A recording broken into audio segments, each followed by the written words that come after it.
Chittagong medical college যেটা রুগী এই পুরো চট্টগ্রাম বিভাগত্তন শুধু চট্টগ্রাম বিভাগ নয় সারা বাংলাদেশের বিভিন্ন জায়গার রুগীও চট্টগ্রাম মেডিকেল কলেজত চিকিৎসালয়ত অনিয়ম অব্যবস্থাপনা এবং দুর্নীতিতে ভরা এই চট্টগ্রাম মেডিকেল কলেজত অনেকে না হয় স্বস্তির হতা অনেকে না হয় ভালো চিকিৎসা সেবার হতা বেগুনে হালি অভিযোগ করে যায়।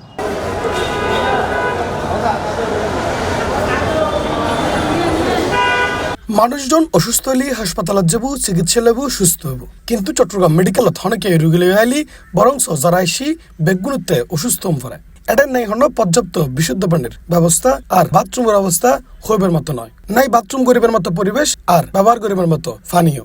এখানে তো লেখা আছে পানি নষ্ট করবেন না, এখন পানি এনে যাবো কই, পানি তো পাইতেছি না রামগড় থেকে সরি পানির জন্য 3 জায়গায় গেছি এখনো পাই নেই, এখন কোথায় যাব? বাধ্য হয়ে কিনতে হবে। প্রতি লিটার পানি 40 টাকা 50 টাকা নেই, 5 লিটার নিলে 150 টাকা 200 টাকা নেই, এখন কই যাব পানির জন্য? না এখানে মেডিকেলে তো মনে করেন পানি দিয়ে অনেক জায়গায় আছে, পানি তো আমরা পাই না। তারপরে উপরে 3 তলায় 4 তলায়, তারপরে 3 তলায় লেফটিনে একটা পায়খানা করার নাই বদনা নাই, তারপরে ওখানে পানি পরিষ্কার নাই। তারপর আমরা বিশুদ্ধ পানি খাবার জন্য রুগীদের জন্য নাই, পানি কিনতে হয় বাইরে থেকে। ওইখানে একটা আছে 4 তলার, ওখানেও পানি থাকে না, আমরা বাইরে থেকে পানি কিনে খাইতে হয়।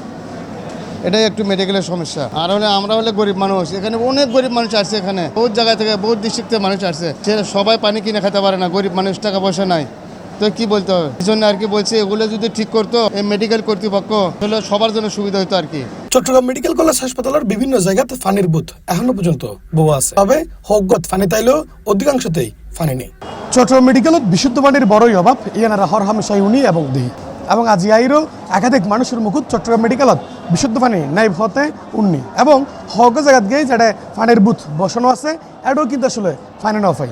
এখন আরোগ্য বুথ আছে যিবে খুব রিসেন্টলি উদ্বোধন করছি, ইবে তো আসলে হনফকার পানি আর এনে নদীহির এবং অনরসন হন্ডরিলে পানি এডও নাই। তবে যখন এরা ব্রিগেডিয়ারের রুমত গেলাম তখন তিনি হয়তো স্যার যে বিশুদ্ধ পানির সরবরাহ যথেষ্ট পরিমাণ মেডিকেলত আছে। বিশুদ্ধ পানি আছে আমাদের, আপনি হয়তো খেয়াল করেন নাই। আমাদের এখানে আমাদের ইলিয়াস ব্রাদার্স পুরাতন বিল্ডিংয়ের 6 তলায় 3টা পয়েন্ট, প্রত্যেকটা ফ্লোরে 3টা করে পয়েন্ট আছে। আরও প্লান্ট প্রত্যেকটা ফ্লোরে 3টা করে পয়েন্ট আছে, ওই মাথা একটা মাঝখানে একটা মাথা একটা 3 6 8 6 তলা বিল্ডিং 3 6 18টা পয়েন্ট আছে আর আরও প্লান্টের, এগুলো আপনারা দেখবেন। আর চট্টগ্রাম মেডিকেল কলেজত সবচেয়ে বেশি বড় আতঙ্কের নামল দি চাঁদাবাজি, রুগী আনা নেয় করণ নিচুত্তন উপরে তুলন, এমনকি ব্যাড ব্যবস্থা করে ধরে তুলই যেখানে হাজরলাই নির্দিষ্ট কিছু কর্মীর দম পড়ায় 200 হইতে 500 টাকা পর্যন্ত, নয়তো রুগীর গত আতনা লাগাই তারা। চট্টগ্রাম মেডিকেল কলেজের এরকম অপব্যবস্থাপনার বিষয়ে জানতাম চাইলে মেডিকেলের পরিচালক আনারও হয় আমাদের 33 নম্বর ওয়ার্ড বিভিন্ন ওয়ার্ড থেকে আমরা এদেরকে কিন্তু বেতন দেওয়া হয় না হাসপাতাল থেকে, এরা কিন্তু ভলান্টিয়ার সার্ভিস দেওয়ার জন্য এখানে ঢুকে। যখন এই লোকগুলোকে আমরা বের করে দিই, বিভিন্ন ওয়ার্ড থেকে বের করে দিই, বিভিন্নভাবে অ্যাটেম্প নেওয়া হয়েছিল, এদেরকে বের করে দিস। এর আগে পরিচালকগুলো তাদেরকে বের করে দিস, কিন্তু হাসপাতালে ময়লা দুর্গন্ধের কারণে, কারণ আমার অত ম্যান পাওয়ার নাই, তখন বিভিন্ন ওয়ার্ড থেকে বিভাগের প্রধানরা ফোন করে ওয়ার্ডে ময়লা গন্ধ এগুলো নেওয়ার মতো কেউ নেই, তখন বাধ্য হয়ে আবার ওদেরকে, কারণ এটা ম্যান পাওয়ার হিসাব আমরা এক একটা ওয়ার্ড হচ্ছে আমাদের এক একটা ইউনিট, এক একটা ইউনিটে যে ম্যান পাওয়ার থাকার কথা আমার ওই ম্যান পাওয়ার আমরা নাই। এখন এগুলো আমি যদি এখন বলে দিলে এখনই চলে যাবে, কিন্তু হাসপাতালে রোগীদের সেবা এটা কে দিবে? আমরা জনবলের জন্য অনেক চিঠি লিখেছি গত সরকারের আমলে, জনবল পর্যাপ্ত পরিমাণ দেওয়ার জন্য, কারণ আমার মানুষ বেশি, টয়লেট কম, এগুলো যদি আমি কন্টিনিউ যদি করতে চাই, সেবার মান যদি বাড়াতে চাই, আমাকে ম্যান মানি ম্যাটেরিয়াল এই 3টা জিনিস বাড়াতে হবে। 250 শয্যা বিশিষ্ট হাসপাতাল তৈরি 1957 সালত, এরপর তুন এখনো পর্যন্ত চলের চিকিৎসা সেবা, বাড়ানো নর জনবল আর বাড়ানো নয় এখনো পর্যন্ত বাথরুম ব্যবস্থা, যার কারণে হনরিমে শৃঙ্খলার মধ্যে নয়ের এই মেডিকেল কলেজ। আমাদের এই হাসপাতাল প্রতিষ্ঠিত হয় 1957 সালে, তখন আমাদের রোগী ছিল 250 বেড শয্যা দিয়ে হাসপাতাল শুরু হয়, পর্যায়ক্রমে এটা করা হয় 500 বেড, তারপর হচ্ছে আপনার 1300 বেড, তারপর হচ্ছে 2200 বেড, কিন্তু আমাদের স্ট্রাকচার যেটা এটা কিন্তু আগের মতো রয়ে গেছে, ওই যে 1957 সালের জনবলও কিন্তু 500 বেডের জনবলটা রয়ে গেছে।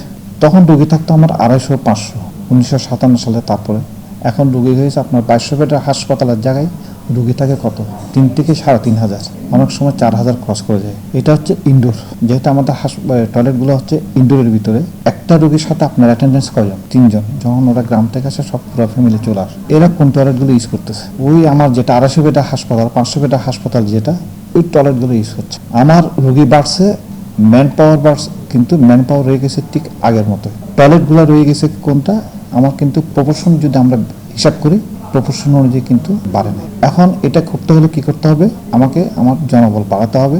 হাসপাতাল রোগীগুলো থাকে বাথরুমের সামনে, ফ্লোরে থাকে, বারান্দায় থাকে, এগুলোর সাথে এক্সট্রা রোগীর লোকজন থাকে। এরা সবগুলো প্রেশারটা কোথায় যাচ্ছে, আমাদের হাসপাতালের যে জনবল আছে তারা পরিষ্কার করে আসতেছে, আবার কিন্তু ওখানে নোংরা হচ্ছে। অতি দ্রুত সময়ের মধ্যে এসব সমস্যার সমাধান করে সাধারণ মানুষের মৌলিক অধিকার নিশ্চিত করানোর দাবি জানিয়ে সচেতন মহল।